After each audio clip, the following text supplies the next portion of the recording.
फिलिस्तीन के लोगों के सबसे बड़े दुश्मन खुद हमास के आतंकवादी बने हुए हैं, क्योंकि इजराइल डिफेंस फोर्स ये दावा कर रही है कि दुनिया ने जो राहत सामग्री और फ्यूल गाजा के आम लोगों के लिए भेजा था वो आतंकियों के पास पहुंच रहा है।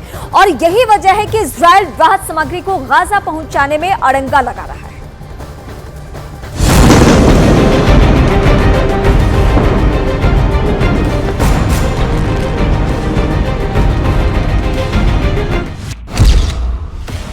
इजरायल ने रफा क्रॉसिंग पर 2 बार एयर स्ट्राइक की है और यह एयर स्ट्राइक भी उस वक्त की गई है जब इजिप्ट के एक मंत्री रफा क्रॉसिंग के पास मौजूद थे। दरअसल रफा क्रॉसिंग पर राहत सामग्री से भरे हुए करीब 100 ट्रक खड़े हुए हैं, लेकिन अब तक इस राहत को गाजा के अंदर भेजे जाने पर कोई सहमति ही नहीं बन पा रही है। रफा क्रॉसिंग को खोलने की चर्चा पिछले 48 घंटों से चल रही है, लेकिन इजरायल की एयर स्ट्राइक एक धमकी की तरह मानी जा रही है।